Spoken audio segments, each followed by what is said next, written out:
Você vai ouvir palavras de coração para coração, conforto e fraternidade, no ar. Mensagens de esperança.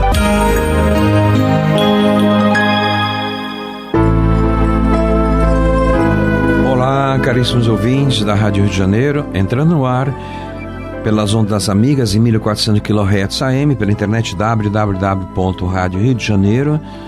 Mais uma edição do programa Mensagens de Esperança, apresentação de João Aparecido, que agradece a carinhosa sintonia de todos. Passando para a nossa primeira mensagem. É do livro Jesus no Lar, é o livro em que Neio Luz relata o primeiro culto cristão no lar, criado por Jesus na casa de Simão Pedro. Então, nesse livro, estamos no capítulo 28, a resposta celeste.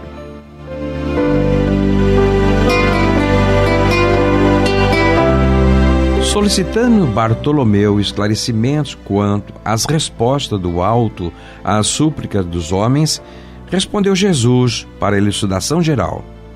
Antigo instrutor dos mandamentos divinos, ia em missão da verdade celeste de uma aldeia para outra, profundamente distanciadas entre si, fazendo-se acompanhar de um cão amigo. Quando anoiteceu, sem que lhe fosse possível prever o número de milhas que o separavam do destino. Reparando que a solidão em plena natureza era medonha, orou, implorando a proteção do Eterno Pai, e seguiu. Noite fechada e sem luar. Percebeu a existência de larga e confortadora cova à margem da trilha em que avançava, e acariciando o animal que o seguia, vigilante, dispôs-se a deitar-se e dormir. Começou a instalar-se pacientemente, mas a espessa nuvem de moscas vorazes o atacou de chofre, obrigando-o a retomar o caminho. O ancião continuou a jornada, quando se lhe deparou o volumoso riacho. Num trecho em que a estrada se bifurcava, ponte rústica oferecia passagem pela via principal, e além dela, a terra parecia sedutora, porque, mesmo envolvida na sombra noturna, semelhava-se a extenso lençol branco. O santo pregador pretendia ganhar a outra margem, arrastando o companheiro obediente, quando a ponte se desligou das bases, estalando e abatendo-se por inteiro. Sem recursos agora para a travessia, o velhinho seguiu pelo outro rumo, e encontrando robusta árvore, ramalhosa e acolhedora, pensou em abrigar-se convenientemente, porque o firmamento anunciava a tempestade pelos trovões longínquos. O vegetal respeitável oferecia asilo fascinante, e seguro no próprio tronco aberto, dispunha ao refúgio, mas a ventania começou a soprar tão forte que o tronco vigoroso caiu, partido sem remissão. Exposto então à chuva, o peregrino movimentou-se para adiante. Depois de aproximadamente 2 milhas, encontrou um casebre rural, mostrando doce luz por dentro, e suspirou aliviado. Bateu à porta.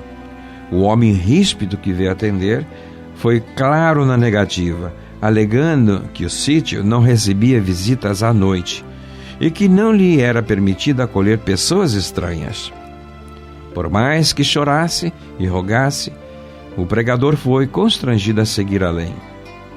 Acomodou-se como pôde, debaixo do temporal, nas cercanias da casinhola campestre. No entanto, a breve espaço notou que o cão, aterrado pelos relâmpagos sucessivos, fugia a uivar, perdendo-se nas trevas.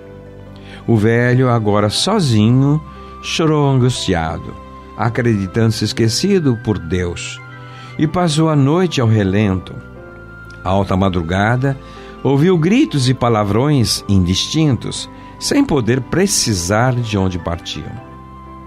Intrigado, esperou o alvorecer, e quando o sol ressurgiu, resplandecente, ausentou-se do esconderijo, vindo a saber, por intermédio de camponeses aflitos que uma quadrilha de ladrões pilhara a choupana onde lhe fora negado o asilo, assassinando os moradores.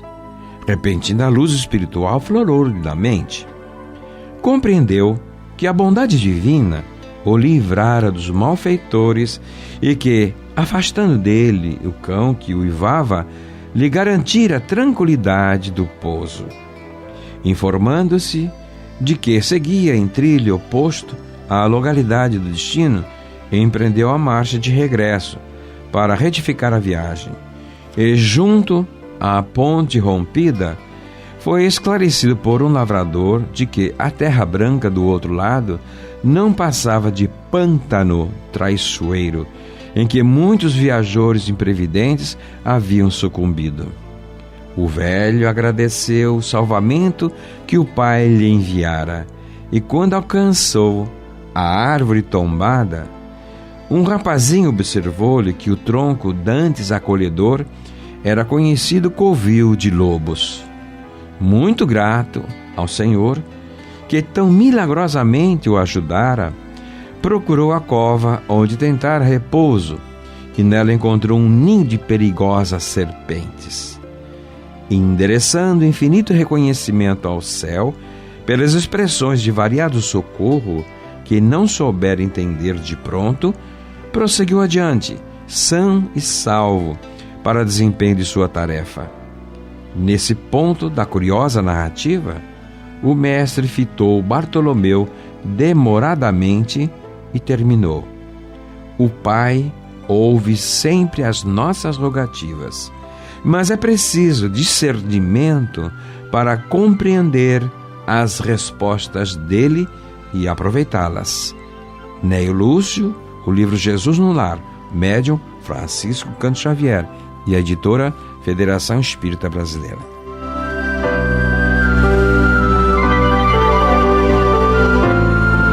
Estão em sintonia com a Rádio Rio de Janeiro e o programa é Mensagens de Esperança, passando para o módulo Vocabulário Espírita.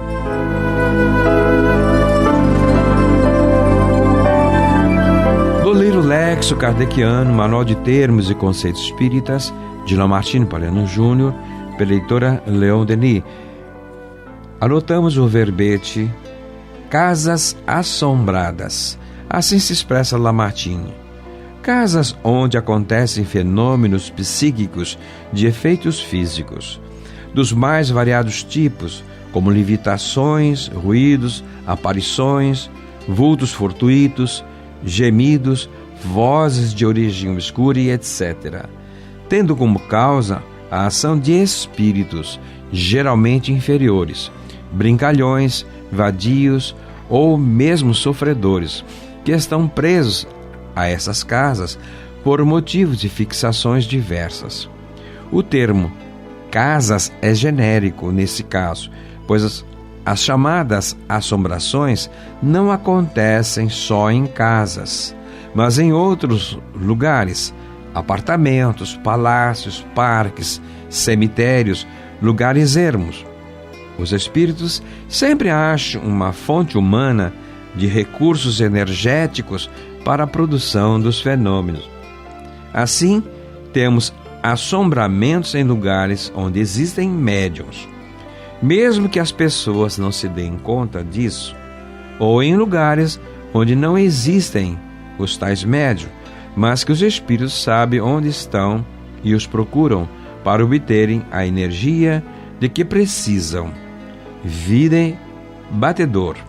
Destacando o livro dos médiuns, a exemplo, Lamartine nos diz, é o item 132 do livro dos médiuns: as manifestações espontâneas que em todos os tempos se hão produzido e a persistência de alguns espíritos em darem mostras ostensivas de sua presença em certas localidades constitui a fonte de origem da crença na existência de lugares mal assombrados.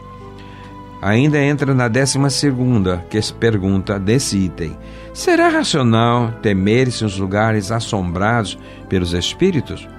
Respondem os espíritos: não. Os espíritos que frequentam certos lugares, produzindo neles desordens, antes querem divertir-se à custa da credulidade e da poltronaria dos homens do que lhes fazer mal. Aliás, deveis lembrar-vos de que em toda parte há espíritos, e de que assim, onde quer que estejais, os tereis ao vosso lado, ainda mesmo nas mais tranquilas habitações. Quase sempre, eles só assombram certas pessoas, porque encontram ensejo de manifestarem sua presença nelas. Anotou Lamartine Palhano o termo casas assombradas no seu Lexo Kardeciano, Manual de Termos e Conceitos Espíritas, pela editora Leon Denis.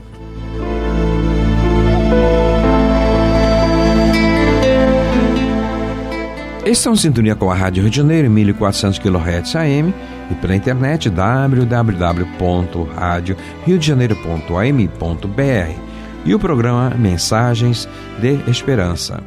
A música também é uma mensagem de esperança para nós, almas imortais. Então ouçamos do CD Vansan Solos de Violão, a trilha de número 11, Um Pouco de Perfume.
Estão em sintonia com a Rádio Rio de Janeiro e o programa Mensagem de Esperança, passando para o módulo Painel do Livro Espírita, livro Também a Notícia.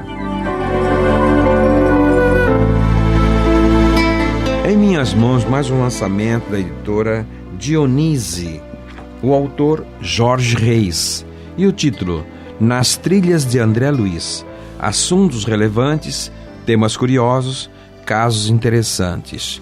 Vejamos o prefácio do livro.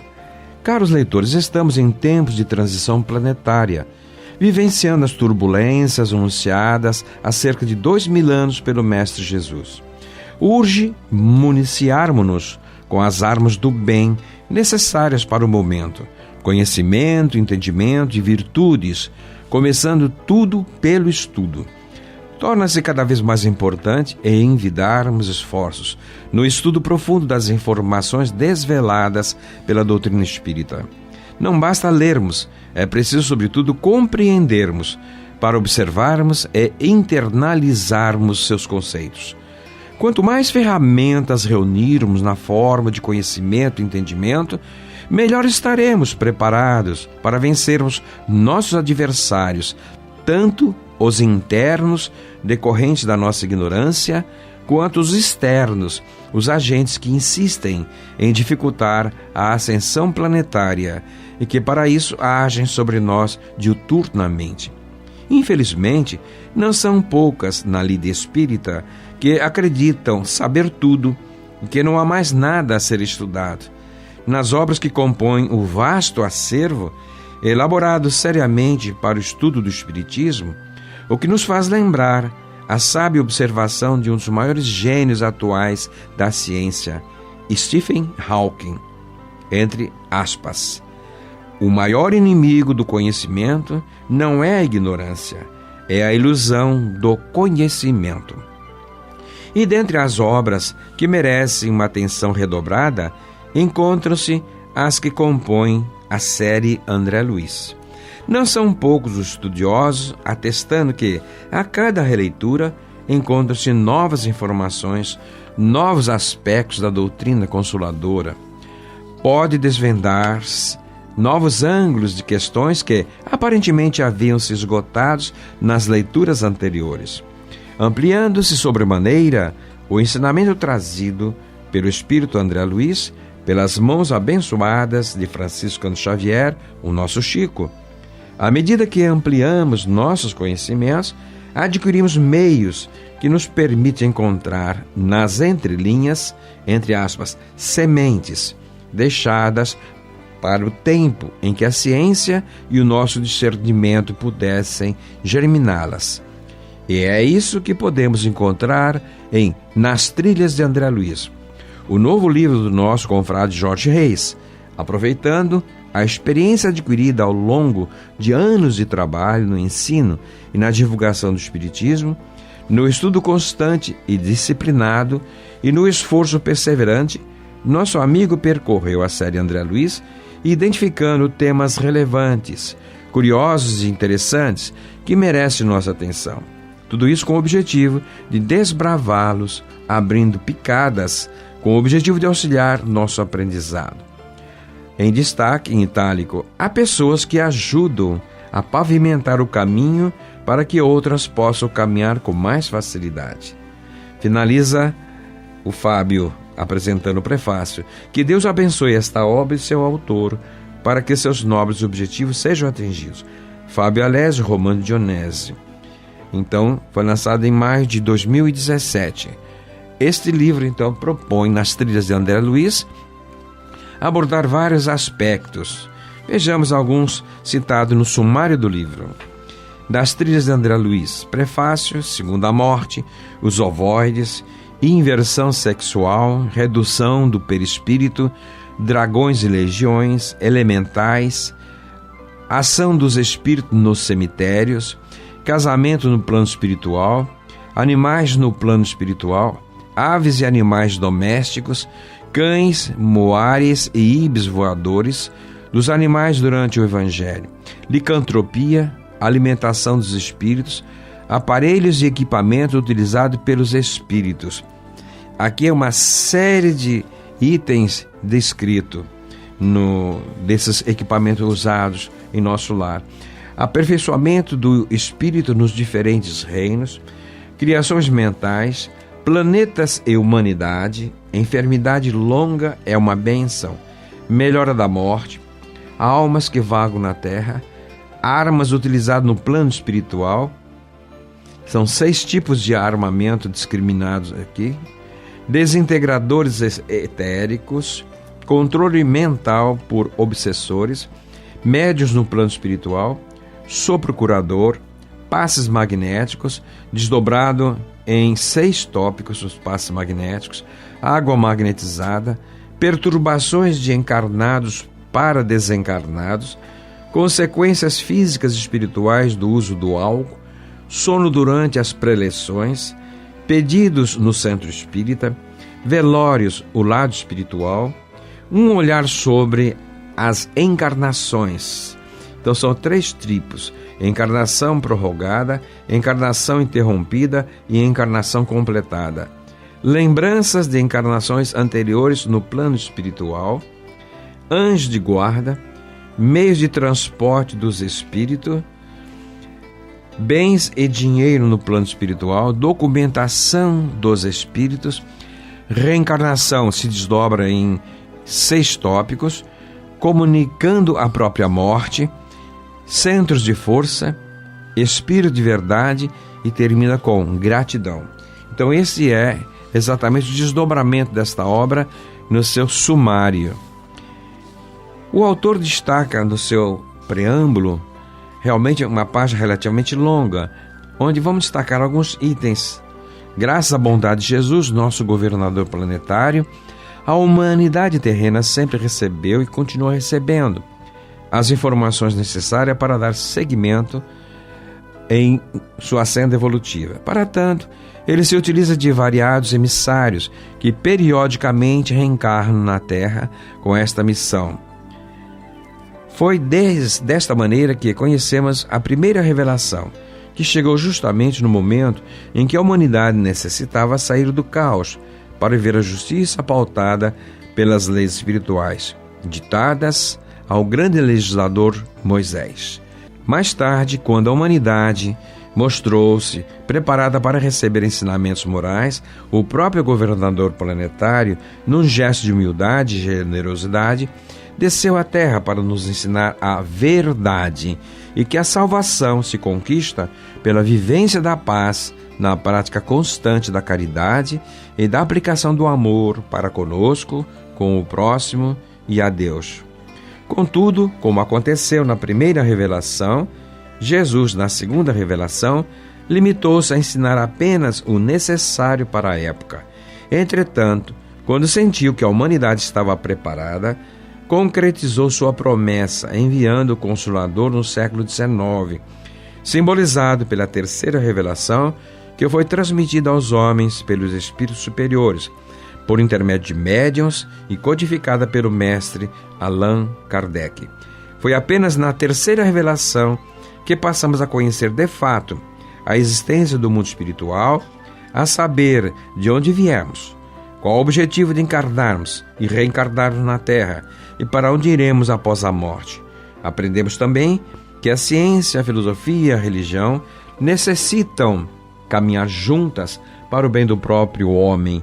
Enfim, a doutrina espírita, como terceira revelação, chegou à Terra com a principal proposta de ensinar ao homem a se transformar moralmente. E prossegue essa introdução do autor Jorge Reis.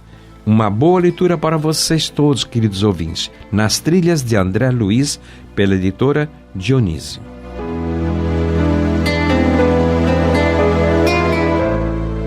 Estão em sintonia com a Rádio Rio de Janeiro, o programa Mensagens de Esperança. O homem velho. Para vencermos a guerra contra o homem velho que habita em nós, será necessário erguermos a bandeira da paz. A nossa guerra deverá ser pacífica. Não mataremos o homem velho, pois trata-se de uma violência que não condiz com as leis do Criador. O objetivo é tornarmos o homem velho mais brando, mais pacífico, mais humano. Não podemos, entre aspas, matar o homem velho, porque ele é o somatório de nossas experiências, de nossas lutas, erros e acertos. Ou seja, ele é o que somos na atualidade. Não devemos vê-lo com olhos de desdém, mas sim de compaixão. Destruir? Não. Reformar? Sim. Deletar? Não. Reeditar? Sim. Esquecer? Não. Refazer? Sim. Combater? Não. Um acordo de paz? Sim. Saiba compreender e ter paciência consigo mesmo, tomando o devido cuidado para não cair nas teias da acomodação. Entenda que a evolução é processual. Caso esteja no limite das próprias forças, é porque está fazendo o melhor que pode, e essa quantidade é suficiente para Jesus, porque Ele não deseja mais do que aquilo que você pode oferecer. É o capítulo 33 do livro Jesus no Teu Dia a Dia, médio José Agnaldo Paviani e o espírito José de Moraes, e a editora Didier.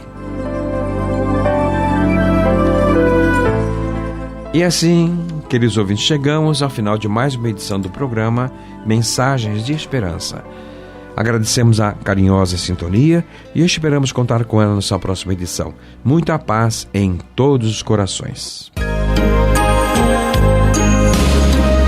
A Rádio Rio de Janeiro apresentou